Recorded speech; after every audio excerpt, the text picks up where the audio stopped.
अस्सलाम वालेकुम mister online में आपको खुशामदीद कहते हैं। दोस्तों, आज हम आपको बताएंगे कि यूके जाने के लिए कौन कौन से प्रोसीजर हैं। चूँकि आपको सबको पता है मुख्तलिफ़ डॉक्यूमेंट की प्रोसीजर होती है, मुख्तलिफ़ डॉक्यूमेंट की ज़रूरत होती है। तमाम आपके डॉक्यूमेंट्स बहुत ही ज़रूरी होते हैं यूके वीज़ा प्रोसेस के लिए। अब मुख्तलिफ़ किस्म के वीज़ा होते हैं और इसमें जो मेन चीज़ होती है वो इंग्लिश। जी हाँ, इंग्लिश के टेस्ट के हवाले से आज तो हम डिस्कस करेंगे कि यूके जाने के लिए, यूके में रहने के लिए, यूके में काम करने के लिए कौन-कौन से इंग्लिश के टेस्ट होते हैं, इन जिसको हम आइल्स के टेस्ट भी कहते हैं, और मुख्तलिफ़ किस्म के इनके नाम होते हैं, ताकि आप सही चॉइस करके आप अपने यूके वीज़ा के लिए प्रोसेस करें। एप्लीकेशन से पहले आपको ये ध्यान देना पड़ेगा कि कौन-सा टेस्ट किस मकसद के तौर पर है। अक्सर लोग क्या करते हैं कि वो टेस्ट तो दे देते हैं, लेकिन वो प्रोसीजर में उनका जो लेटर है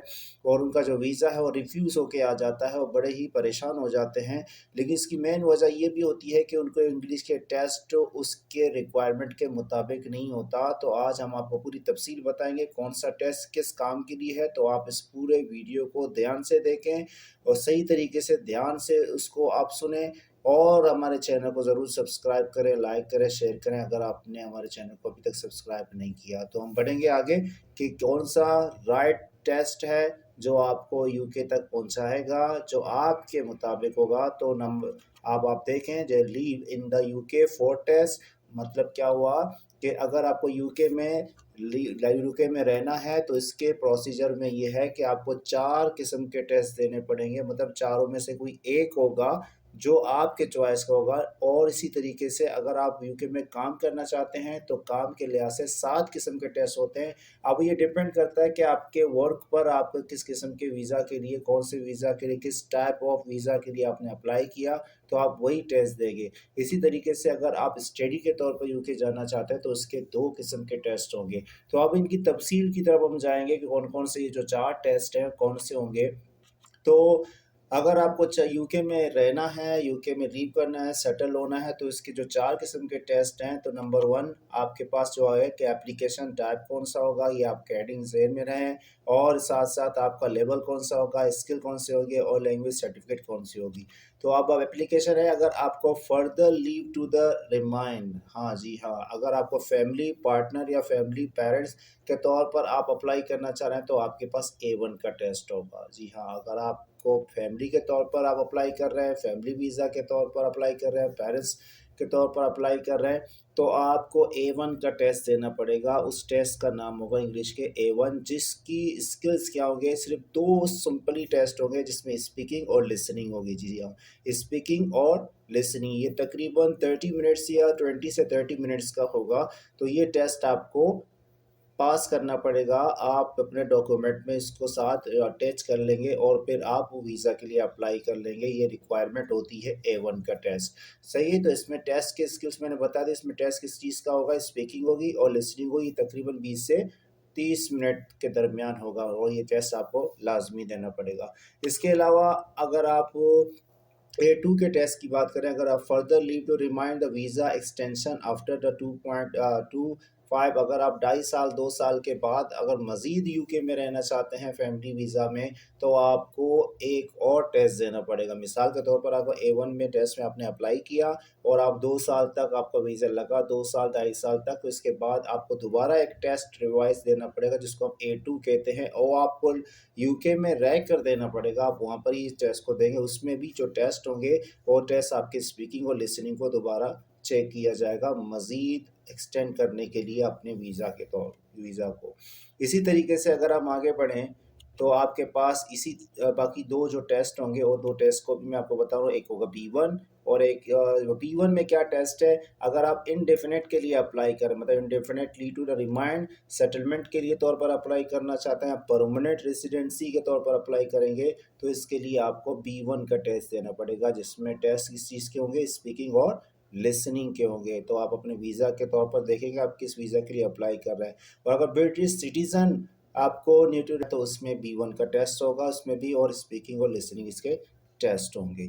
इसी तरीके से अगर आप देखें कि आपको वर्क के तौर पर अप्लाई करना चाहते हैं, अगर आप यूके में काम करना चाहते हैं, तो 7 किस्म के टेस्ट होंगे। इसमें आपको मैं बताते जा रहा हूँ। नंबर 1 और 2 दोनों आपके स्क्रीन में मौजूद हैं। अगर आपको representative of and the overseas business visa के तौर पर अप्लाई करना है तो आपको A1 का टेस्ट देना पड़ेगा और स्पीकिंग लिसनिंग इसके टेस्ट होंगे। इसी तरीके से स्पोर्ट्स पर्सन वीज़ा के तौर पर अप्लाई करना है तो इसमें भी A1 का ही टेस्ट आपको देना पड़ेगा, इसमें सेम स्पीकिंग एंड लिसनिंग होंगे। इसी तरीके से बाकी जो आपके पास 5 टेस्ट हैं वो कौन से टेस्ट होंगे साथ में, वो भी मैं आपको बता रहा हूँ। एक होगा आपका B1 का टेस्ट जिसमें स्पीकिंग, रीडिंग और लिसनिंग एंड राइटिंग होगी। 4 स्किल्स का टेस्ट होगा, स्पीकिंग, रीडिंग, लिसनिंग और राइटिंग, जिसको माइल्स भी कहते हैं। ये स्किल वर्कर वीज़ा के तौर पर अप्लाई करना है तो आपको B1 का टेस्ट देना पड़ेगा।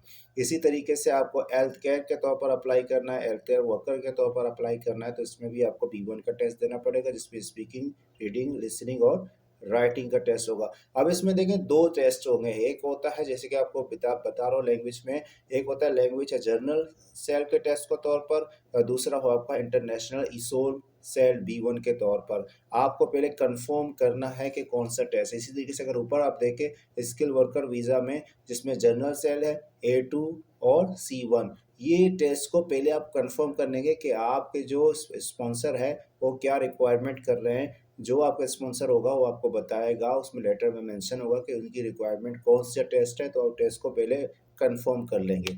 इसी तरीके से अगर आप देखें मज़ीद टेस्टों के हवाले से B2 का टेस्ट है जिसमें आप क्या करेंगे, minister of the religion visa T2 के तौर पर अप्लाई करना है तो आपको स्पीकिंग, रीडिंग, लिसनिंग, राइटिंग के B2 का टेस्ट देना पड़ेगा। इसमें भी आपके 2 किस्म के टेस्ट हैं, जर्नल टेस्ट है A2C और इसी तरीके से इंटरनेशनल के तौर पर ईसोल सेट B2 है। और इसी तरीके से अब इनोवेटर वीज़ा के तौर पर अप्लाई करना है तो उसमें भी B2 का टेस्ट देना पड़ेगा। रिक्वायरमेंट स्किल्स वही है, स्पीकिंग, रीडिंग, लिसनिंग और राइटिंग के टेस्ट आपके होंगे। और इसी तरीके से आपको अगर मज़ीद टेस्टों के बारे में बता रहा हूँ कि जो लास्ट टेस्ट है हमारा स्टार्टअप वीज़ा के तौर पर अगर अप्लाई करना है तो आपको B2 का टेस्ट देना है और स्पीकिंग, रीडिंग, लिसनिंग, राइटिंग ये स्किल्स आपके चेक किए जाएंगे जिसमें जनरल और इंटरनेशनल ईसोल सेट B2 भी होंगे। और अब हम आगे बढ़ेंगे कि अगर आपको स्टडी के तौर पर अगर आपको यूके में स्टडी करना है तो उसमें 2 किस्म के टेस्ट होंगे और दोनों किस्म के टेस्ट कौन से होंगे कि student visa blue degree level B1 का टेस्ट होगा, स्पीकिंग, रीडिंग, लिसनिंग, राइटिंग आपको चेक किया जाएगा। अब इसमें आपको एकेडमिक साइड के तौर पर आपको चेक करेंगे कि एकेडमिक सेल B1, C2 और इंटरनेशनल दोनों वो आपकी रिक्वायरमेंट पर होगी कि आपकी किस तरह आप वीज़ा के तौर पर अप्लाई कर रहे हैं। इसी तरीके से सेकंड हमारे पास जो है सेकंड जो है B2 का है, student visa degree level and above के तौर पर अगर आपको मज़ीद मूव करना है तो आपको B2 टेस्ट है ना, स्पीकिंग, रीडिंग, लिसनिंग और राइटिंग के टेस्ट हैं सेम वही एकेडमिक वगैरह के हिसाब से। ये तो सारा कुछ मैंने आपके सामने पेश किया कि ये तमाम टेस्टों को आपको रिमाइंड करना है कि आपको सबसे पहले कंफर्म करना है कि आप किस वीज़ा के तौर पर अप्लाई कर रहे हैं एज ए, तो इसी हिसाब से आप अपने इंग्लिश का टेस्ट को चॉइस करेंगे क्योंकि बहुत से टेस्ट जो हैं जैसे कि मैंने आपको पहले बताया बहुत से टेस्ट सेम आपको दिखेंगे, इसमें A1 भी है B1 भी है, लेकिन आपको ध्यान देना है कि आप किस टेस्ट के तौर पर अप्लाई कर रहे हैं। जैसे कि मैंने पहले पेज में आपको आकर बताऊंगा दोबारा रिवाइज करके एक नज़र कि आपने देखा कि जब हम फर्स्ट पेज में आए थे तो मैंने आपको क्या कहा, लीव द यूके, अगर आपको यूके में रहना है तो 4 किस्म के टेस्ट हैं, आप चॉइस करेंगे कि आपको किस वीज़ा के तौर पर आपने अप्लाई किया, उसी टेस्ट को आप अटेम्प्ट करेंगे। और इसी तरीके से अगर वर्क के तौर पर आप अप्लाई करना चाह रहे हैं बिजनेस वगैरह के तौर पर तो आप वर्क वीज़ा वगैरह के तौर पर तो इसके लिए 7 किस्म के टेस्ट होंगे। अब आप चॉइस करेंगे कि आपका वीज़ा किस किस्म का होगा, इसकी रिक्वायरमेंट क्या है, उसी सातों में से किसी एक टेस्ट को आपको देना है। और इसी तरीके से स्टडी के तौर पर अप्लाई करना है तो 2 टेस्ट आपके होंगे। तो ये एक छोटा सा मेरा प्रेजेंटेशन था आपके सामने ताकि आपको अप्लाई करने से पहले पता हो कि टेस्ट कौन से होंगे। ये टेस्ट बिल्कुल आसान भी हैं, बहुत मुश्किल भी हैं। इसमें सिर्फ ये है कि अगर आपकी अच्छी प्रिपरेशन है तो आप टेस्ट को ईजी तरीके से कर सकते हैं। अगर आपकी अच्छी प्रिपरेशन नहीं है तो चूँकि आपके सिर्फ स्किल्स को चेक करेंगे, ये नहीं कि वहाँ पर आपको 10,000 के 10 पेज लिखने पड़ेंगे या हज़ारों की तादाद में पब्लिक नहीं, बिल्कुल आपका इंडिविजुअली टेस्ट भी दिया जाएगा, ये पेयर में भी होंगे, इंडिविजुअली होंगे। 4 स्किल्स को आपको ध्यान में रखना है कि आपकी स्पीकिंग, लिसनिंग, रीडिंग वगैरह को चेक जो करेंगे लिसनिंग को, तो ये 4 स्किल्स होते हैं। A1 में 2 स्किल्स होते हैं, स्पीकिंग एंड लिसनिंग, और तकरीबन 20 से 30 मिनट का होगा, जो 4 स्किल्स वाले टेस्ट हैं उसमें 4 स्किल्स में तकरीबन आपको हर एक स्किल्स में 45 45 मिनट्स 30 मिनट्स आपको दिए जाएंगे और उस स्किल्स को भी आपको गाइड करना है। अब उसको किस तरीके से करना है, कहाँ बुकिंग होगी, अगर आपकी प्रिपरेशन अच्छी है तो हमारे पाकिस्तान में भी इनके इदारे हैं और मुख्तलिफ पूरी दुनिया में मुख्तलिफ जगह इनके इंस्टीट्यूट बने हुए हैं जहाँ पर आपको यूके के टेस्ट अटेम्प्ट करने पड़ेंगे। ये मेंशन किया गया है। कमेंट्स के ज़रिए बता दें आपको कोई भी इंफॉर्मेशन चाहिए हो तो। Thank you very very much. हमारे चैनल को सब्सक्राइब करें। ये छोटा सा प्रेजेंटेशन था, मैंने सोचा अपने व्यूअर को बता दूं और उसको मज़ीद शेयर करें ज़रूर ताकि लोगों को आसानी हो। Thank you very much.